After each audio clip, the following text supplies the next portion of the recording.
I think not really different, a logical progression. That's been his goal, the focal point of his career up to this point. And, you know, for 24 years, he's been sitting at that same old console.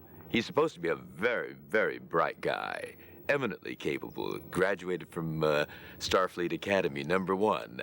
And for him to have stayed at that same console, saying those essentially the same thing, same words, doing the same things, despite the fact that we've gotten these advances in ranks, it reflects pretty poorly on him.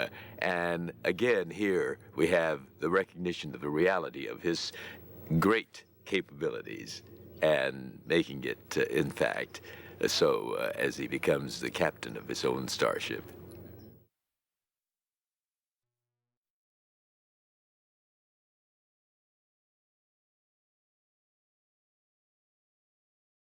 Indeed, it is. You know, the most successful Star Treks have incorporated few essential elements. One of them being an underpinning on issues that make a commentary on contemporary times, whether it's environmental or political or social.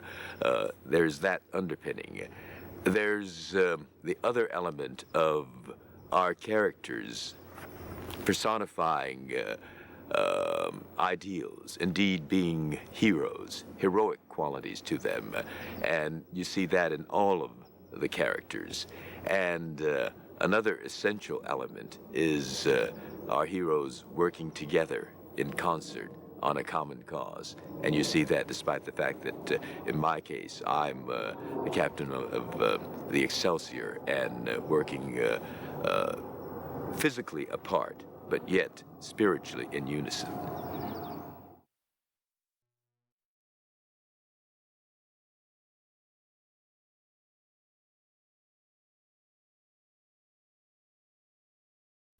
Well, you know, we've heard often, more than a few times, that this was going to be a wrap. You know, after our second season as a TV series, they said that was it. But the fans rallied around and saved us for a third season. And then after that was completed in 1969, they said that was a wrap.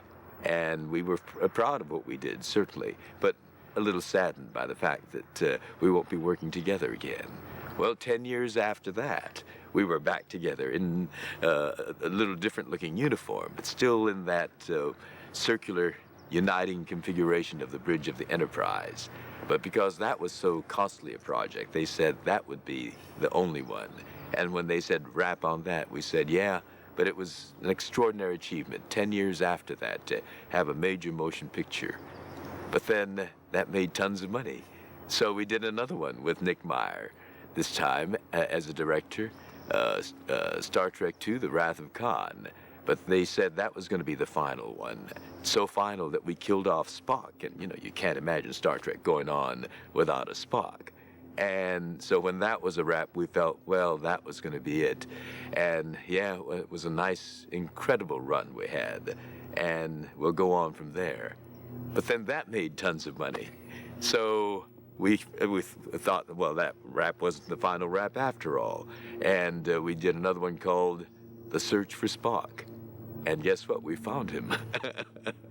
But they said that was going to be the final Star Trek. So final that we destroyed the Enterprise. And, you know, that's the real star of Star Trek. And so when that was wrapped, we thought, well, that was going to be it. And there was that little lump in the throat there. But then that made tons of money. And so we did #4.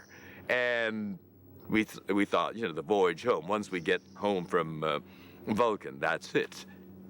But that was the single most successful Star Trek movie that we had. So, you know, we were kind of getting tired of this note of sadness at the wrap. And we went on to do Star Trek V, The Final Frontier. And we thought when that came out, maybe that was prophetically titled. But here we are again, Star Trek VI. So, yes, when they call wrap, we know that we're ending Star Trek VI. But we can't really feel that sad as we did before. I think there's still a silver lining to be found there someplace in that rap canvas.